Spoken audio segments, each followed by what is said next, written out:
Hello friends, welcome to civil circus. ये हमारा तीसरा लेक्चर है Indian polity Laxmikanth seventh edition हमने शुरू किया है। चैप्टर 1 हम कवर कर रहे हैं, तो चैप्टर 1 का ये लास्ट लेक्चर होगा, हिस्टोरिकल बैकग्राउंड। तो first 25 chapters are very very important. तो स्टार्ट करते हैं। तो हमने देखा था कि कंपनी का रूल रहा था 1757 से लेकर 1858 तक। ठीक है, पहले लेक्चर में हम कवर कर चुके थे regulating act of 1773, amending act of 1781, it's India act of 1784, act of 1786, charter act 1793 का, चार्टर एक्ट 1813 का, चार्टर एक्ट 1833 और 1853। ये कंपनी रूल के अंडर हम कवर कर चुके हैं।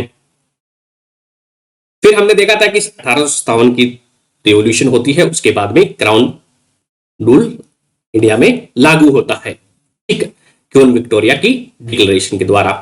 ठीक है, फिर इसमें हमने क्या कवर किया? गवर्नमेंट ऑफ इंडिया एक्ट 1858 हमने कवर कर लिया है, इंडियन काउंसिल एक्ट 1861 कवर कर लिया है, इंडियन काउंसिल एक्ट 1892 कवर कर लिया है, इंडियन काउंसिल एक्ट ऑफ 1909 हम कवर कर चुके हैं लास्ट वीडियो के अंदर। तो आज हम कवर करेंगे government of India act 1919, government of India act 1935 and Indian independence act 1947। ठीक है, जब भारत आजाद हुआ था 15 अगस्त को।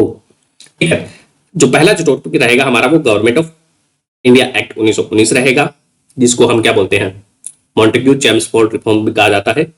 दूसरा है वो गवर्नमेंट ऑफ इंडिया एक्ट 1935 है, एंड तीसरा है इंडियन इंडिपेंडेंस एक्ट 1947। ठीक है, ये स्टार्ट करते हैं। तो लास्ट लेक्चर में हमने कवर किया था गवर्नमेंट ऑफ इंडिया एक्ट 1909। उसके बाद में भारत में बहुत सारा, और इसके बाद में वर्ल्ड वार 1 फाइट किया जाता है, और इंडिया के अंदर क्या है, नेशनल मूवमेंट चल ही रहा था। ठीक है, तो home rule movement, home rule league movement है, भारत में शुरू होता है 1916 में होम रूल लीग मूवमेंट शुरू होता है, और वो डिमांड करता है कि कॉन्स्टिट्यूशनल रिफॉर्म की एनी बेसेंट और तिलक की जो होम रूल लीग बनाई जाती है वो इंडिया में सेल्फ गवर्नमेंट की डिमांड करते हैं, स्वराज की डिमांड करते हैं। तो उसी दिशा में क्या है, मॉन्टेग्यू डिक्लेरेशन आती है। मॉन्टेग्यू डिक्लेरेशन को अगस्त डिक्लेरेशन भी कहा जाता है। ठीक है, मॉन्टेग्यू उस समय क्या है, ब्रिटिश पार्लियामेंट का मेंबर हुआ करता था। तो ये डिक्लेरेशन कब आई थी? 20 अगस्त 1917 को the British government declared that for the first time it's objective was the gradual introduction of responsible government of India.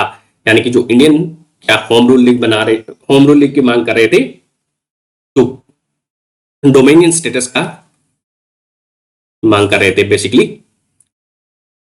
For example तिलक ने मांग की थी। ठीक है, उसके बाद में एनी बेसेंट ने भी मांग की थी। तो इसी कड़ी में ये पहला स्टेप था। ठीक है, तो 20 अगस्त 1917 को ब्रिटिश गवर्नमेंट ने डिक्लेयर किया था कि इसका ऑब्जेक्टिव बताया गया कि धीरे धीरे के क्या है कि गवर्नमेंट इन एक्ट्स के द्वारा, रिफॉर्म्स के द्वारा भारत में क्या है, उनका जो ब्रिटिश गवर्नमेंट का लक्ष्य है वो है कि भारत के अंदर रिस्पॉन्सिबल गवर्नमेंट एस्टेब्लिश की जाए। The policy of his majesty, यानी कि ब्रिटिश क्राउन था, उसकी जो मैजेस्टी थी, उसकी गवर्नमेंट की जो पॉलिसी थी, is that of increasing association of Indian in every branch of administration. यानी कि इंडियन लोगों का जो पार्टिसिपेशन है ब्रिटिश गवर्नमेंट के अंदर, उनको इंक्रीज किया जाएगा धीरे धीरे, and the gradual development of self government institution. और धीरे धीरे क्या है, सेल्फ गवर्नमेंट इंस्टीट्यूशन इंडिया में डेवलप करने हैं। ये ब्रिटिश गवर्नमेंट का एम बताया गया था मॉन्टेग्यू डिक्लेरेशन के द्वारा। सिंस ये अगस्त में आई थी, तो इसलिए इसको अगस्त डिक्लेरेशन भी कहा जाता है। 20 अगस्त 1917 को ये डिक्लेरेशन आती है। ठीक है, इसके बाद में क्या है, इंडिया में इसका progressive with the view to progressive realisation of responsible government in India as integral part of British Empire. तो इंडिया में क्या है, एक रिस्पांसिबल गवर्नमेंट एस्टेब्लिश करना था, और वो जो रिस्पांसिबल गवर्नमेंट होगी वो ब्रिटिश एम्पायर का एक हिस्सा होगी। ठीक है, यानी कि जो डोमिनियन होगा, उसका कॉलोनी होगी, तो उस कॉलोनी में ये डोमिनियन बनाया जाएगा। ठीक है, फिर गवर्नमेंट ऑफ इंडिया एक्ट 1919 पास किया जाता है। ठीक है, तो इसको हम बोलते हैं मॉन्टेग्यू चेम्सफोर्ड रिफॉर्म भी कहा जाता है, गवर्नमेंट ऑफ इंडिया एक्ट 1919 को। ठीक है, मॉन्टेग्यू कौन था? सेक्रेटरी ऑफ स्टेट था। चेम्सफोर्ड, लॉर्ड चेम्सफोर्ड क्या था उस समय? इंडिया का वाइसरॉय था। ठीक है, तो इसलिए इसको गवर्नमेंट ऑफ इंडिया एक्ट को मॉन्टेग्यू चेम्सफोर्ड रिफॉर्म भी कहा जाता है। तो इसमें क्या है, पहली बार सेपरेट किया गया सेंट्रल और प्रोविंशियल गवर्नमेंट है, उन दोनों के सब्जेक्ट्स को, उन दोनों के सब्जेक्ट को अलग अलग कर दिया गया। ठीक है, इसने ये बोला कि सेंट्रल सरकार है वो इतने सब्जेक्ट पे कानून बनाएगी या फिर उनको एडमिनिस्टर करेगी, जैसे कि डिफेंस है, ठीक है, डिफेंस हो गया है, होम डिपार्टमेंट है, ठीक है, पुलिस वगैरह है, ये सब डिपार्टमेंट है वो क्या है, सेंट्रल गवर्नमेंट के अधीन रहेगा। बाकी जो जैसे कि हेल्थ हो गया, एजुकेशन हो गया, वो क्या है, इसके अंडर आ जाएगा प्रोविंशियल सब्जेक्ट में। तो इसको मॉन्टेग्यू चेम्सफोर्ड रिफॉर्म में सब्जेक्ट को अलग अलग किया गया। ठीक है, फिर डायआर्की इसमें इंट्रोड्यूस की जाती है प्रोविंसेस के अंदर, यानी कि जो प्रांत है, प्रांतों में क्या है, डायआर्की इंट्रोड्यूस की जाती है। डायआर्की क्या है, एक ग्रीक वर्ड है, तो ये आया है ग्रीक वर्ड से आया है डायआर्के से, इसका मतलब क्या होता है, double rule. Double rule, dyarchy का मतलब होता है डबल रूल, दो लोगों का शासन। ठीक है, इसमें किस किस का शासन रहेगा, इसमें जो सब्जेक्ट थे प्रोविंसेस के अंदर, जो भी सब्जेक्ट थे उनको क्या है, दो भागों में डिवाइड किया गया। पहला तो ट्रांसफर्ड सब्जेक्ट बोला गया उनको, दूसरा बोला गया रिजर्व सब्जेक्ट। ठीक है, एक सेंट्रल गवर्नमेंट थी, दूसरी गवर्नमेंट थी प्रोविंशियल गवर्नमेंट। ठीक है, पहला जो काम किया गया इस एक्ट के द्वारा, इन दोनों के सब्जेक्ट अलग अलग कर दिए गए, सेंटर का और स्टेट का। ठीक है, यानी कि प्रोविंसेस का सब्जेक्ट अलग अलग कर दिए गए। फिर प्रोविंसेस के सब्जेक्ट को दो भागों में डिवाइड किया गया, एक को बोला गया ट्रांसफर सब्जेक्ट, दूसरे को बोला गया रिजर्व सब्जेक्ट। ठीक है, तो ट्रांसफर सब्जेक्ट थे, उनको क्या है, उनको एडमिनिस्ट्रेशन कौन करेगा, उनका एडमिनिस्ट्रेशन गवर्नर करेगा, परंतु with the advice of ministers. जो मिनिस्टर हुआ करते थे, तो प्रोविंशियल काउंसिल के जो मिनिस्टर हैं, प्रोविंशियल काउंसिल की गवर्नमेंट थी, उसके जो उसके अंदर मिनिस्टर होंगे, प्रोविंशियल गवर्नमेंट में मिनिस्टर थे, उनकी एडवाइस पे क्या है, ये गवर्नर काम करेगा। और ये जो मिनिस्टर होगा, प्रोविंशियल मिनिस्टर, ये रिस्पॉन्सिबल था किसको रिस्पॉन्सिबल था, प्रोविंशियल काउंसिल को। यहाँ की जो प्रोविंशियल काउंसिल थी उसको ये रिस्पॉन्सिबल था। ठीक है, रिजर्व सब्जेक्ट थे, उनको कौन गवर्न करेगा, उनको गवर्नर क्या है, एडमिनिस्टर करेगा। गवर्नर अपने एग्जीक्यूटिव के साथ मिलकर उनको एडमिनिस्टर करेगा without being responsible to legislative council. तो ये लेजिस्लेटिव काउंसिल के लिए को उत्तरदायी नहीं रहेगा। ठीक है, तो पहले में ट्रांसफर सब्जेक्ट में गवर्नर एडमिनिस्टर करेगा with the advice of minister, और जो मिनिस्टर क्या है, प्रोविंशियल काउंसिल को उत्तरदायी है, उसको रिस्पॉन्सिबल है। रिजर्व सब्जेक्ट के केस में क्या है, गवर्नर अकेला करेगा और उसकी मनमर्जी चलेगी। ठीक है, वो रिस्पॉन्सिबल नहीं होगा। ठीक है, ये था डायआर्की, इसके द्वारा इंट्रोड्यूस किया गया गवर्नमेंट ऑफ इंडिया एक्ट 1919 के द्वारा। ठीक है, इसके बाद में पहली बार इस एक्ट ने भारत में क्या है, बाइकैमरलिज्म इंट्रोड्यूस किया। तो बाइकैमरलिज्म क्या होता है, इसमें जैसे कि आज की जो हमारी पार्लियामेंट है, उसमें एक राज्यसभा है, दूसरी लोकसभा है। ठीक है, तो राज्यसभा को क्या बोला जाता है, अपर हाउस बोला जाता है, और लोकसभा को हाउस ऑफ कॉमन या फिर लोअर हाउस बोला जाता है, हाउस ऑफ कॉमन या फिर लोअर हाउस। ठीक है, तो इसको बोलते हैं बाइकैमरलिज्म, यानी कि जो पार्लियामेंट है उसके दो भाग हैं, एक अपर हाउस है, दूसरा लोअर हाउस है, उसको बाइकैमरलिज्म कहा जाता है। उस पहली बार इसके द्वारा इंडिया में इस बाइकैमरलिज्म इंट्रोड्यूस किया जाता है इस एक्ट के द्वारा। ठीक है, तो बाइकैमरलिज्म इस एक्ट ने इंट्रोड्यूस किया इंडिया में। फिर इसके अलावा इस एक्ट ने क्या है, गवर्नमेंट ऑफ इंडिया एक्ट ने 1919 ने डायरेक्ट इलेक्शन भी इंट्रोड्यूस किए पहली बार। तो डायरेक्ट इलेक्शन इंट्रोड्यूस किए गए इसके द्वारा, परंतु जो इलेक्शन थे उनमें लिमिटेड नंबर ऑफ लोग वोट दे पाते थे, क्योंकि जो ये बेस्ड थे लिमिटेड फ्रेंचाइजी पे बेस्ड थे, यानी कि जो वोट देने का अधिकार था वो किसके पास था, जिसके पास कुछ प्रॉपर्टी होगी, जो प्रॉपर्टी टैक्स दे रहा होगा या फिर टैक्स दे रहा होगा, या फिर जिसके पास एजुकेशन होगी, उनके आधार पे ये क्या है, वोट देने का अधिकार दिया गया था इस एक्ट में। ठीक है, तो direct election were introduced for first time इस एक्ट के अंदर इंट्रोड्यूस किए गए government of India act 1919, and bicameralism इसके द्वारा पहली बार इंट्रोड्यूस किया जाता है इंडिया में। तो इंडियन लेजिस्लेटिव काउंसिल, जो सेंट्रल लेजिस्लेटिव काउंसिल थे, उसमें ये इंट्रोड्यूस किए गए। ठीक,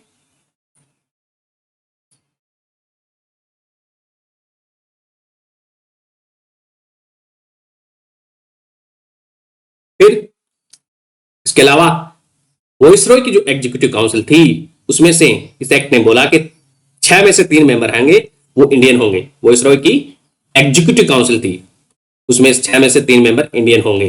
ठीक है, हम पढ़ चुके हैं एसपी सिन्हा को लॉ मेंबर अपॉइंट किया गया था पहली बार एग्जीक्यूटिव काउंसिल में, लास्ट लेक्चर में। ठीक है, तो 3 आउट ऑफ 6 वॉइसरॉय के एग्जीक्यूटिव काउंसिल में से ये इंडियन मेंबर होंगे।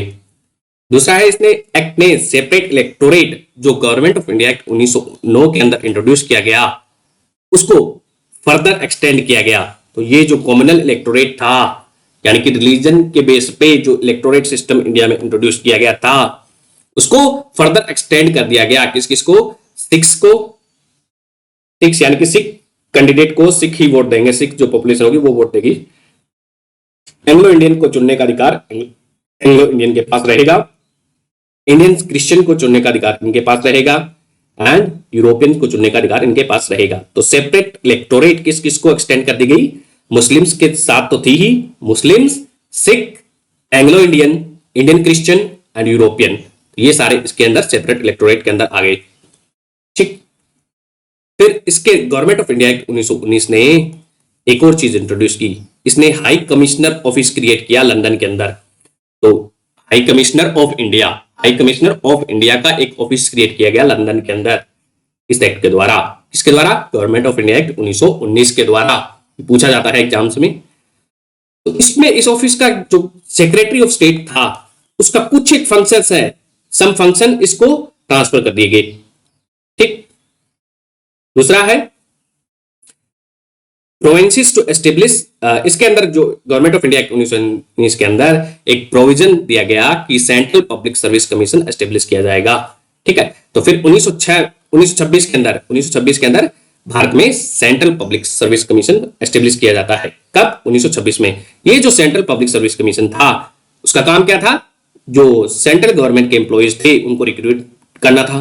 ठीक है। ये जो कमीशन गठित किया गया था ये ली कमीशन के रिकमेंडेशन पे गठित किया गया था। ठीक है। तो this commission central public service commission was formed on the recommendation of Lee commission, recommendation पे इसको बनाया गया था। ठीक है। इसके अलावा गवर्नमेंट ऑफ इंडिया एक्ट 1919 ने सेपरेट कर दिया, it separated for the first time provincial budget from the central budget. तो सेंट्रल बजट को प्रोविंशियल बजट से अलग कर दिया गया पहली बार। And authorise the provincial legislature to enact their budget, यानी कि जो प्रांतों को ये आजादी दी गई कि वो अपना बजट खुद बना सकें। पिछले लेक्चर में हमने देखा था कि मेंबर्स को बजट को डिस्कशन करने का भी अधिकार दिया गया था।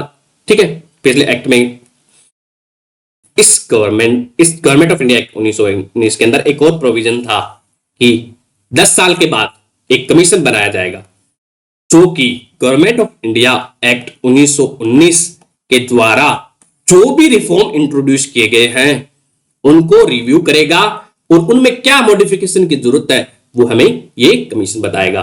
ठीक है। तो इसने ये पहले ही बोल दिया गवर्नमेंट ऑफ इंडिया एक्ट 1919 ने कि 10 साल बाद एक स्टैट्यूटरी कमीशन बनाया जाएगा। ठीक है। तो इसी को फॉलो करते हुए एक स्टैट्यूटरी कमीशन बनाया गया जिसका नाम था साइमन कमीशन 1927 में गवर्नमेंट के द्वारा। ठीक है।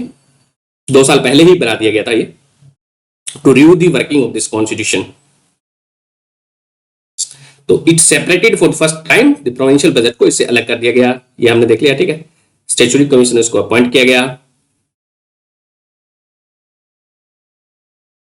फिर 10 साल बाद ये हमारा government of India act 1919 complete हो जाता है।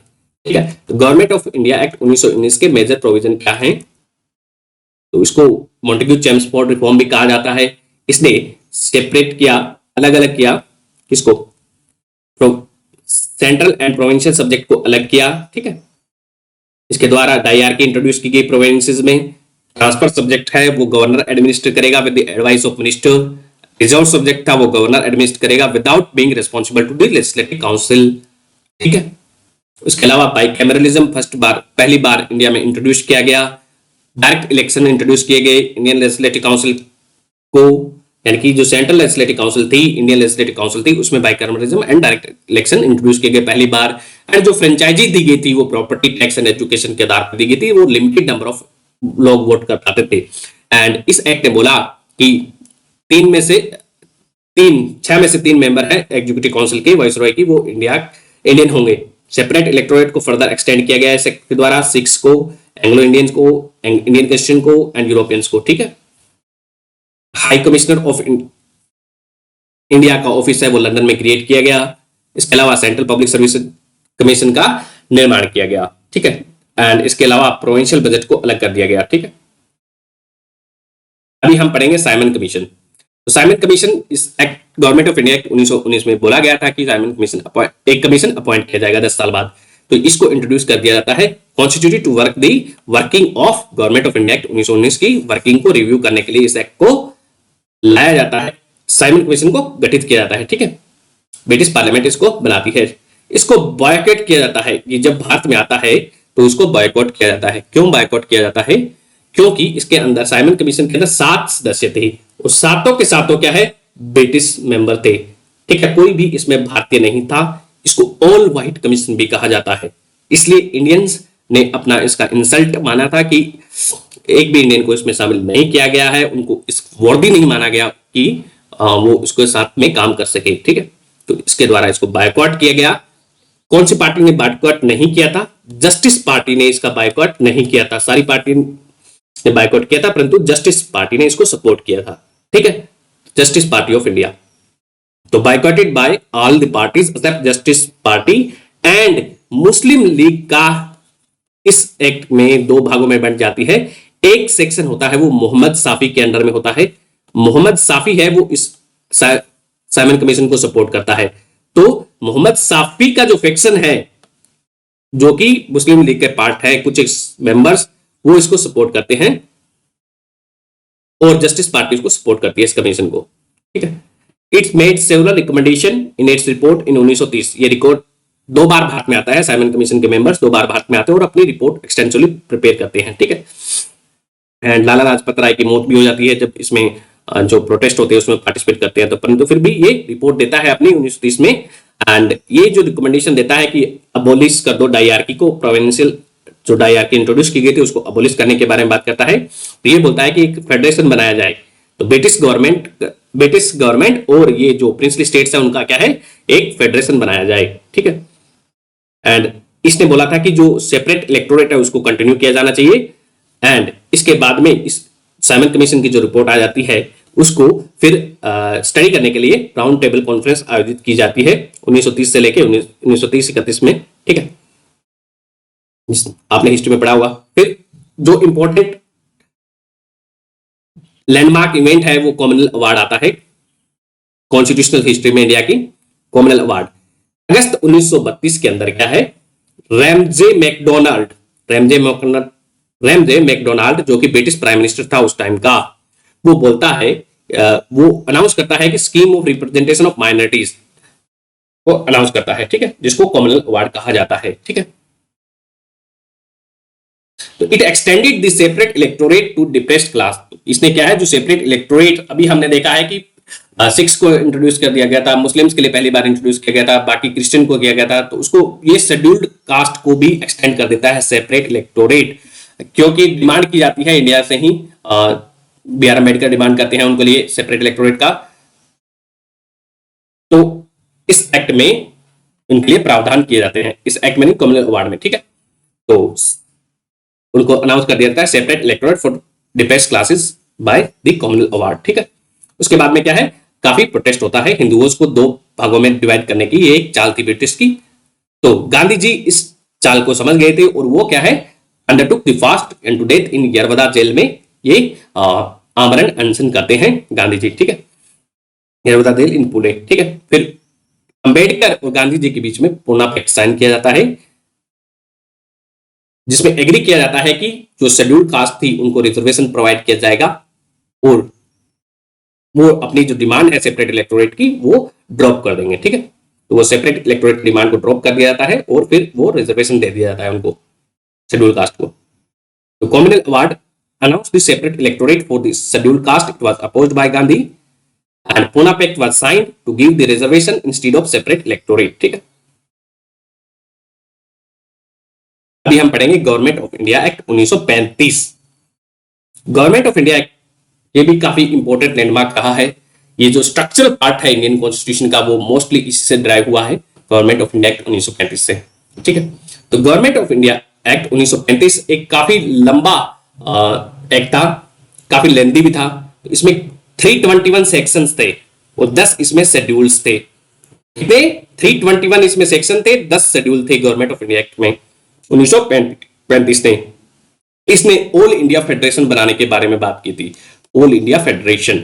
जो प्रोविंसेस है बहुत सारे उनको मिला के प्लस जो ब्रिटिश सेंट्रल गवर्नमेंट थी इंडिया की, ब्रिटिश इंडियन गवर्नमेंट, उनको मिला के क्या है एक फेडरेशन बनाया जाएगा। ठीक है, जैसे कि अभी जो इंडियन डोमिनियन है वैसे ही अभी जो इंडिया के जो कॉन्स्टिट्यूशन है, establishment of all India federation के इसमें बारे में बात की गई। ठीक है, इसमें जो लिस्ट 3 लिस्ट बनाई गई, federal list, provincial list and concurrent list. ठीक है, तो फेडरल लिस्ट थी वो सेंट्रल सरकार की थी, उस टाइम की जो ब्रिटिश सेंट्रल गवर्नमेंट थी उसको ये एडमिनिस्ट्रेट करने का राइट था फेडरल लिस्ट पे, यानी कि इसमें जो भी सब्जेक्ट्स थे उन पे कानून है वो सेंट्रल गवर्नमेंट बनाएगी। और इसमें कितने आइटम थे?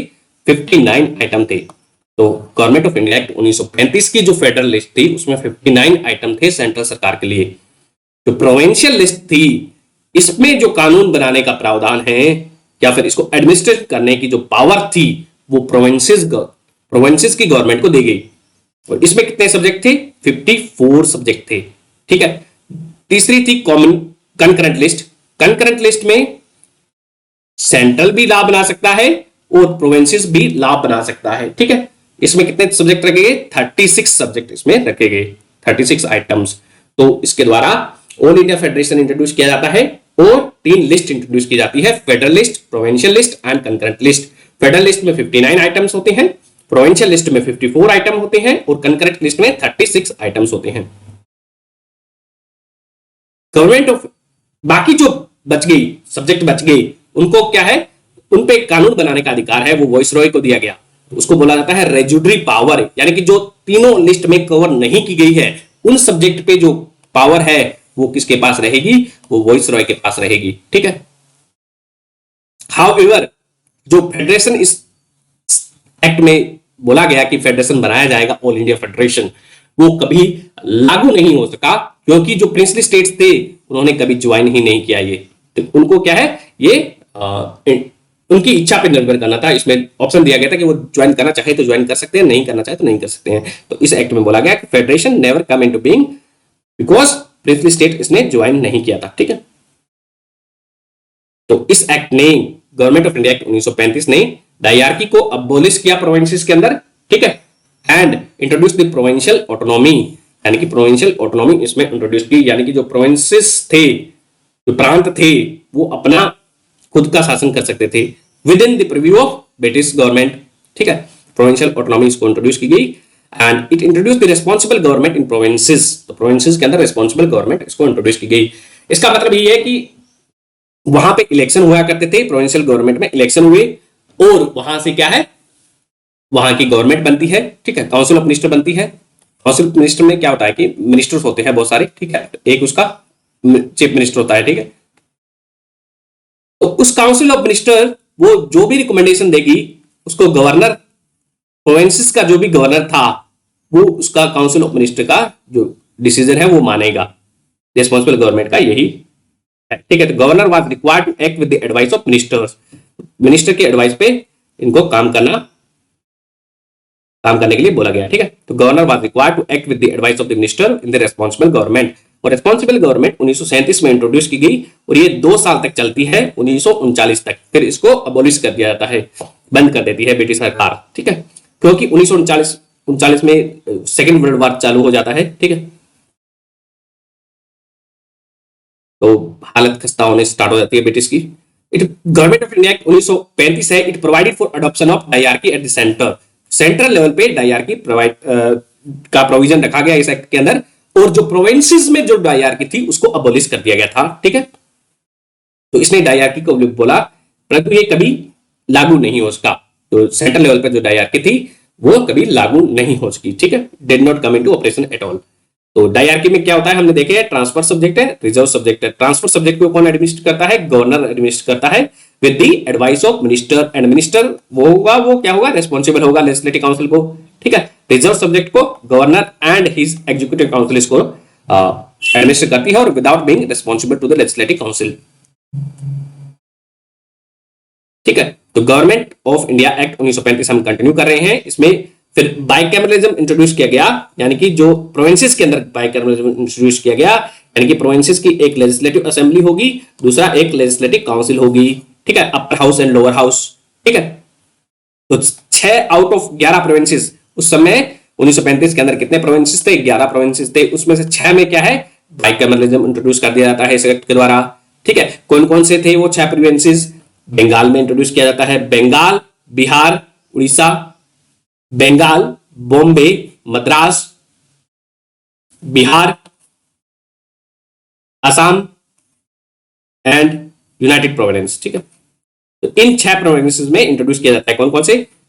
Bengal, Bombay, Madras, Bihar, Assam and united providence में bicameralism government of India act 1935 के द्वारा इंट्रोड्यूस कर दिया जाता है। ठीक है, याद रखना है ये कौन कौन से थे? Bengal, Bombay, Madras, Bihar, Assam and united providence. ठीक है, सेपरेट इलेक्टोरेट को गवर्नमेंट ऑफ इंडिया एक्ट 1935 के अंदर फर्दर स्ट्रेंथन किया जाता है। ठीक है, यानी कि जो और फूट डालो राज करो की नीति थी उसको और ज्यादा वो अपनाना चाहते हैं। ठीक है, 1935 में तो हालत खराब होना स्टार्ट हो जाती है 1935 में। ठीक है, फिर ये इंट्रोड्यूस किया जाता है डिप्रेस्ड क्लास।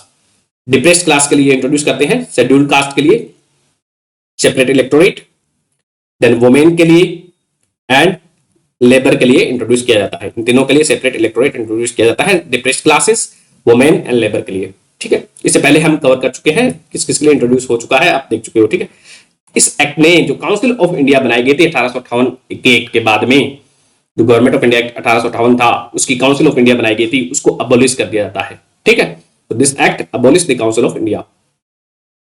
कौन से एक्ट के द्वारा अबोलिश की गई है? 1935 के एक्ट के द्वारा। ठीक है, एक्सटेंडेड द फ्रेंचाइजी। 1935 एक्ट ने जो फ्रेंचाइजी थी यानी कि वोट देने का अधिकार था वो लगभग 10% पॉपुलेशन को दे दिया गया था। 10% पॉपुलेशन को फ्रेंचाइजी एक्सटेंड कर दी गई। इस गवर्नमेंट ऑफ इंडिया एक्ट के अंदर एक प्रावधान रखा गया, यानी कि एक प्रोविजन रखा गया कि वो एक रिजर्व बैंक ऑफ इंडिया बनाया जाएगा। ठीक है, तो फेडरल बैंक ऑफ इंडिया बनाया जाता है। ठीक है, उसके बाद में इसके अंदर आल्सो प्रोविजन भी था किसके लिए कि एक फेडरल पब्लिक सर्विस कमीशन बनाया जाएगा, एक प्रोविंशियल पब्लिक सर्विस कमीशन बनाया जाएगा और एक 2 या 2 से ज्यादा स्टेट्स यदि चाहते हैं तो वो क्या है अपना ज्वाइंट पब्लिक सर्विस कमीशन बना सकते हैं। तो इस गवर्नमेंट ऑफ इंडिया 1935 के अंदर federal public service commission, provincial public service commission and joint public service commission की बात की गई। एस्टेब्लिश फेडरल कोर्ट एस्टेब्लिश करता है गवर्नमेंट ऑफ इंडिया 1935 के अंदर एक फेडरल कोर्ट बनाई जाएगी और ये फेडरल कोर्ट कब बनाई जाती है? 1937 में इसको एस्टेब्लिश कर दिया जाता है। ठीक है, रेगुलेटिंग एक्ट ऑफ 1773 है वो इंडिया के अंदर सुप्रीम कोर्ट एस्टेब्लिश करता है। फेडरल कोर्ट किसके द्वारा है? गवर्नमेंट ऑफ इंडिया एक्ट 1935 के द्वारा ये एस्टेब्लिश की गई है। 1935 के द्वारा फेडरल कोर्ट एस्टेब्लिश की गई है, जबकि सुप्रीम कोर्ट है वो गवर्नमेंट ऑफ इंडिया, जो रेगुलेटिंग एक्ट था, रेगुलेटिंग एक्ट ऑफ 1773 जो पहला ये एक्ट था, इसके अंदर क्या है 4 जजेस की 3 जस्टिस प्लस 1 चीफ जस्टिस की सुप्रीम कोर्ट बनाई जाती है कलकत्ता में। ठीक है, तो इसलिए हमने कवर कर लिया गवर्नमेंट ऑफ इंडिया एक्ट 1935। इसके इंपॉर्टेंट प्रोविजन हम देख लेते हैं एक बार में। ठीक है, मिनट लगेगा। गवर्नमेंट ऑफ इंडिया एक्ट 1935 321 इसमें सेक्शन थे, 10 शेड्यूल थे, 3 लिस्ट इसके द्वारा इंट्रोड्यूस की जाती है, federal list, provincial list and concurrent list. तो फेडरल लिस्ट में 59 आइटम्स थे, प्रोविंशियल लिस्ट में 54 आइटम्स थे और कंकरेंट लिस्ट में 36 आइटम्स थे। ठीक है, इसके द्वारा रेजुडरी पावर है वो वाइसरॉय को दी गई। फेडरेशन कभी लागू नहीं हुआ। ठीक है, डायरकी प्रोविंसेस के अंदर खत्म कर दी जाती है और प्रोविंशियल ऑटोनॉमी इंट्रोड्यूस की जाती है और रेस्पॉन्सिबल गवर्नमेंट एस्टेब्लिश की जाती है। वो 2 ही साल के लिए चलती है, 1937 से 1939 के रेस्पॉन्सिबल गवर्नमेंट। ठीक है, इस एक्ट ने डायरकी का प्रोविजन सेंट्रल गवर्नमेंट के लिए रखा था, परंतु ये कभी लागू नहीं हुआ। ठीक है, डायरकी में 2 सब्जेक्ट को डबल रूल होता है, एक मिनिस्टर रूल करता है विद द एडवाइस ऑफ जो मिनिस्टर के एडवाइस से डिसीजन लेता है गवर्नर और दूसरा खुद से। ठीक है, रिजर्व सब्जेक्ट के अंदर गवर्नमेंट ऑफ इंडिया एक्ट ने बाइकैमरलिज्म एस्टेब्लिश किया 6 out of 11 provinces, Bombay, Bengal, Madras, Bihar, Assam and united province के अंदर। सेपरेट इलेक्टोरेट को फर्दर एक्सटेंड कर दिया जाता है डिप्रेस्ड क्लासेस के लिए, वुमेन के लिए एंड लेबर क्लास यानी कि वर्कर्स के लिए इसको एक्सटेंड कर दिया जाता है।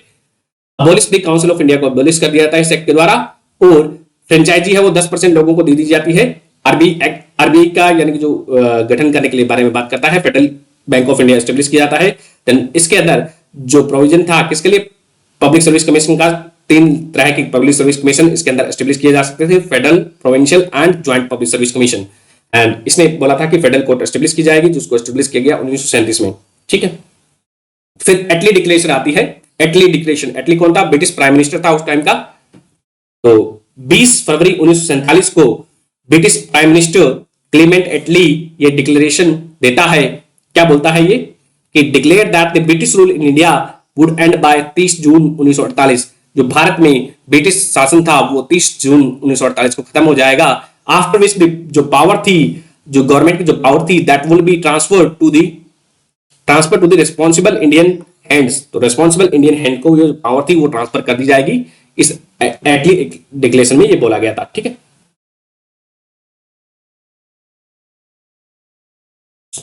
तो इसके बाद में क्या है?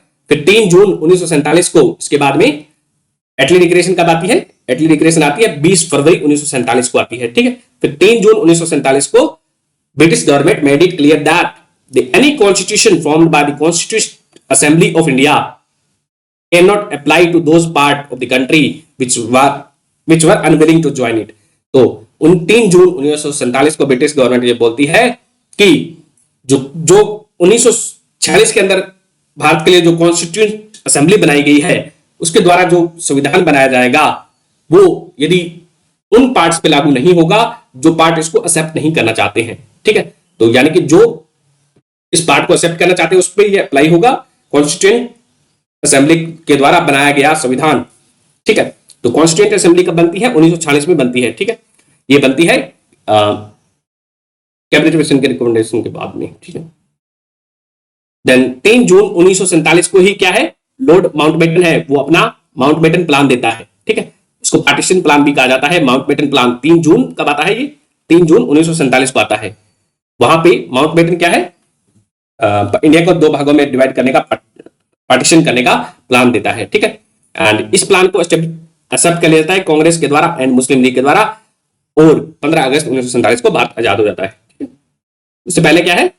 इंडियन इंडिपेंडेंस एक्ट 1947 पास किया जाता है, ठीक है। तो इंडियन इंडिपेंडेंस एक्ट 1947 के बारे में हम देखते हैं। It ended the British rule in India. तो ब्रिटिश रूल खत्म कर दिया जाता है इस एक्ट के द्वारा। ये ब्रिटिश पार्लियामेंट ने पास किया था ये एक्ट, ठीक है। तो Indian independence act 1947 British parliament पास करती है, जो कि ब्रिटिश रूल खत्म कर देती है इंडिया में। तो ये बोलती है पार्टीशन ऑफ इंडिया, पार्टीशन होगा और 2 डोमिनियन क्रिएट किए जाएंगे। Creation of 2 dominion of Indian dominion and Pakistan का डोमिनियन है वो क्रिएट किया जाएगा विद राइट टू सीड, यानी कि जो अलग होने का राइट है फ्रॉम द ब्रिटिश कॉमनवेल्थ। यानी कि ब्रिटिश कॉमनवेल्थ क्या था? एक ऑर्गेनाइजेशन था। ब्रिटिश कॉमनवेल्थ एक ऑर्गेनाइजेशन था जिसमें क्या है, ब्रिटिश की जो कॉलोनीज थी जैसे कि कनाडा हो गई है, इंडिया हो गई है, तो और ऑस्ट्रेलिया थी, वो सारे इसमें ऑर्गेनाइजेशन में पार्टनर थे। और इस एक्ट के अंदर ये बोला गया कि जो डोमिनियन बनेगा, Indian dominion and Pakistan dominion, वो चाहे तो इसको कंटिन्यू कर सकते हैं और यदि चाहे तो वो डिसकंटिन्यू कर सकते हैं इसकी मेंबरशिप से, ठीक है। तो abolish the government of India act Indian independence act 1947 है वो अबॉलिश कर देता है, ऑफिस ऑफ वाइसरॉय को खत्म कर दिया जाता है एंड प्रोवाइडेड फॉर, ये देता है कि एक गवर्नर जनरल होगा, एक इंडिया का गवर्नर जनरल होगा और एक पाकिस्तान का गवर्नर जनरल होगा। वो गवर्नर जनरल है वो ब्रिटिश किंग अपॉइंट करेगा, ठीक है। तो वो ब्रिटिश किंग अपॉइंट करता है इसको on the advice of dominion cabinet, यानी कि किसकी एडवाइस पे? ये जो डोमिनियन है इंडिया की जो कैबिनेट थी उसके कैबिनेट के रिकमेंडेशन पे, और जो पाकिस्तान की जो डोमिनियन की जो कैबिनेट होगी उसके रिकमेंडेशन पे गवर्नर जनरल को अपॉइंट किया जाता है। पाकिस्तान का गवर्नर जनरल बनता है, जिन्ना बन जाता है, और इंडिया का किसको इंडिया का लॉर्ड माउंटबेटन पहला गवर्नर जनरल बनता है, ठीक है। तो constituent assembly of the 2 dominion, इस एक्ट के अंदर ये भी बोला गया है कॉन्स्टिट्यूंट असेंबली ऑफ जो डोमिनियन है इंडिया और पाकिस्तान की, वो कोई भी कॉन्स्टिट्यूशन अपना बना सकती हैं और अडॉप्ट कर सकती हैं, ठीक है। इंडियन इंडिपेंडेंस एक्ट 1947 में अबॉलिश कर दिया था, office of secretary of state था उसको अबॉलिश कर दिया जाता है, ठीक है। इसको गवर्नमेंट ऑफ इंडिया एक्ट 1858 में इसको क्रिएट किया गया था, सेक्रेटरी ऑफ स्टेट का ऑफिस, ठीक है। ये हम देख चुके हैं। इसके अंदर काउंसिल ऑफ इंडिया थी, उसको अंदर हमने पिछले एक्ट में कवर कर चुके हैं, उसको अबॉलिश कर दिया जाता है। तो सेक्रेटरी ऑफ स्टेट के अंदर 15 मेंबर इंडियन काउंसिल थी। इंडियन इंडिपेंडेंस एक्ट है वो office of secretary of state खत्म कर देता है, ठीक है। It proclaim that lapse of British paramountcy, ये बोलता है, ये बोलता है कि जो ब्रिटिश पैरामाउंटेंसी वो लैप्स हो जाएगी, पैरामाउंट, ठीक है। यानी कि ब्रिटिश जो गवर्नमेंट थी वो कोई सुप्रीम नहीं रहेगी, अपना इंडिया का संवर्धन हो जाएगा। और the Indian princely states and treaty relation with the tribal from 15 अगस्त 1947 से ये जो ब्रिटिश पैरामाउंटेसी थी वो लैप्स हो जाएगी।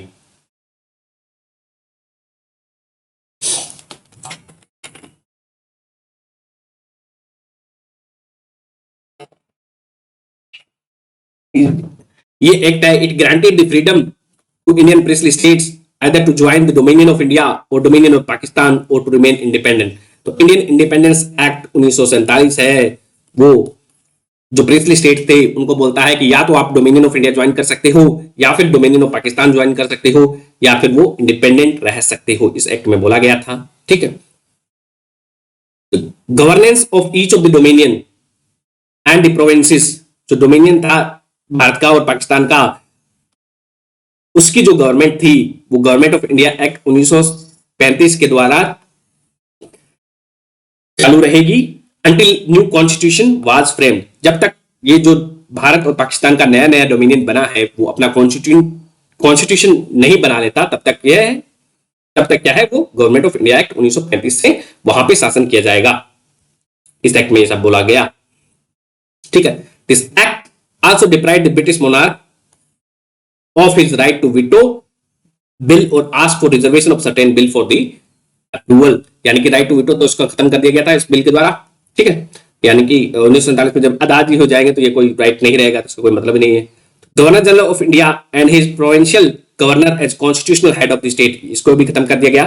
ठीक है, इसको प्रोवाइड किया था कि गवर्नर जनरल ऑफ इंडिया होगा और वो and provincial governor of the constitution, जो गवर्नर को इसका हेड बना दिया गया था। ठीक है, गवर्नर जनरल ऑफ इंडिया को इंडिया का हेड बना दिया गया, एंड जो है हेड ऑफ स्टेट थे प्रोविंशियल गवर्नर का, प्रोविंसेस के अंदर जो भी गवर्नर था उसको प्रोविंसेस का हेड ऑफ स्टेट बना दिया गया इस एक्ट के द्वारा। इट ड्रॉप दी, इस एक्ट के द्वारा जो टाइटल था, title of emperor of India, उसको ड्रॉप कर दिया गया, यानी कि from the title of king of England.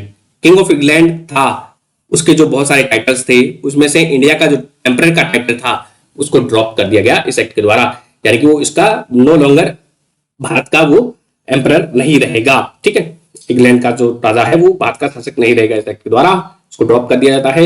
Lord Mountbatten become the first governor general of new dominion of India.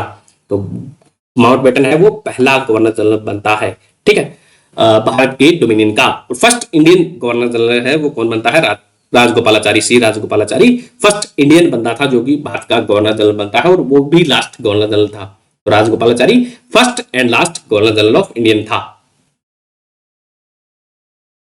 The constituent assembly of India formed in 1946 में बनाई गई थी, become the parliament of Indian dominion.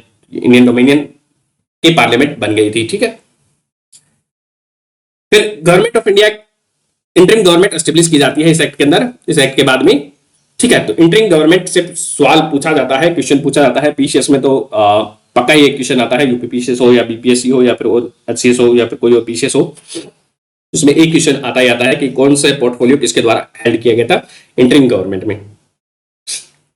Interim government 1940 के अंदर बनती है, इसमें मुस्लिम league का भी पार्टिसिपेशन था। ठीक है, 1940 वाले मुस्लिम लीग के भी मेंबर थे। ठीक है, जैसे कि लियाकत अली खान हो गया। तो जवाहरलाल नेहरू है इस एक्ट के अंदर, इंटरिम गवर्नमेंट के अंदर जवाहरलाल नेहरू को पास में वाइस प्रेसिडेंट था काउंसिल का, जो काउंसिल थे उसका वाइस प्रेसिडेंट था। ये external affair and Commonwealth relation है वो इसके पास थे। ठीक है, इंटरिम गवर्नमेंट में सरदार वल्लभ भाई पटेल को होम डिपार्टमेंट दिया गया, इंफॉर्मेशन एंड ब्रॉडकास्टिंग का डिपार्टमेंट दिया गया। राजेंद्र प्रसाद जी को दिया गया food and agriculture department. John Matthai को इंडस्ट्रियल डिपार्टमेंट दिया गया, industry and supplies. Babu Jagjivan Ram इनको लेबर डिपार्टमेंट दिया गया, लेबर। सरदार बलदेव सिंह को डिफेंस डिपार्टमेंट दिया गया। होमी भाभा को work mind and power department दिया गया। लियाकत अली खान को फाइनेंस डिपार्टमेंट दिया गया। अब्दुल राब निस्तार को पोस्ट एंड एयर डिपार्टमेंट दिया गया। असफ अली को रेलवेज एंड ट्रांसपोर्ट दिया गया। C Rajagopalachari education and arts department इनके अंदर आया पोर्टफोलियो।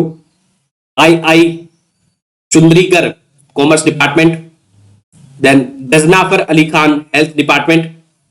जोगिंदर नाथ मंडल को लॉ का पोर्टफोलियो दिया गया। ठीक है, तो ये आपको याद रखना है कौन सा किस किस के पास में है, याद रह जाए तो अच्छी बात है, 2-3 बार कोशिश करनी है पढ़ने की। ठीक है, पीसीएस के लिए तो वेरी वेरी इंपॉर्टेंट है ये नेक्स्ट टेबल है वो है पहली कैबिनेट थी फ्री इंडिया की 1947 में बनती है, उसमें कौन कौन सा पोर्टफोलियो इसके पास था, ये भी इंपॉर्टेंट है, इससे भी क्वेश्चन आते हैं पीसीएस में। तो जवाहरलाल नेहरू प्राइम मिनिस्टर बनते हैं, उनके पास external affairs, commonwealth relation and scientific research का पोर्टफोलियो था, ठीक है, यानी कि उनकी मिनिस्टर थी, उनके पास में थी।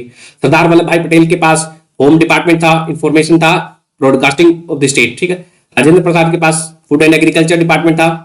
मौलाना अबुल कलाम आजाद के पास एजुकेशन डिपार्टमेंट था। जॉन मथाई के पास इंडस्ट्रीज डिपार्टमेंट था। जॉन मथाई के पास इंडस्ट्री नहीं है इसमें, ठीक है, जॉन मथाई के पास इंटरिम गवर्नमेंट में इंडस्ट्री डिपार्टमेंट था, परंतु इसमें क्या है, रेलवे एंड ट्रांसपोर्ट इसके पास आ जाएगा। जॉन मथाई के पास आर के संगमुगलम चेट्टी के पास फाइनेंस डिपार्टमेंट था।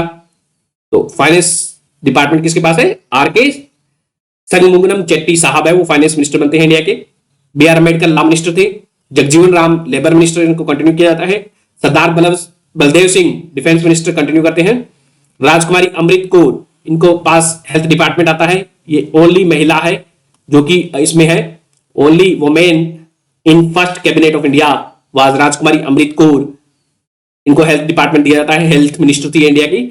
होमी जहांगीर भाभा को कॉमर्स डिपार्टमेंट दिया जाता है। रफी अहमद किदवई को communication department. Then Shyama Prasad Mukherjee को इंडस्ट्री एंड सप्लाई मिनिस्टर बनाया जाता है, श्यामा प्रसाद मुखर्जी को। एंड वी एन गार्जिल को work mind and powers department दिया जाता है। तो सेकंड जो 5 ईयर प्लान था, इनकी काफी कंट्रीब्यूशन था वी एन गार्जिल साहब का।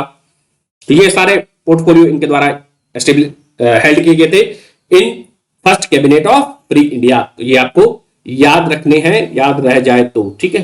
पीसीएस के लिए काफी इंपॉर्टेंट है, ज्यादातर लोग पीसीएस देते ही हैं। तो धन्यवाद, ये था हमारा चैप्टर फर्स्ट कवर हो चुका है, ठीक है। कॉन्स्टिट्यूशनल जो इंपॉर्टेंट लैंडमार्क्स थे। धन्यवाद। यदि आपको लेक्चर अच्छा लगता है तो सब्सक्राइब कीजिए। धन्यवाद, थैंक यू।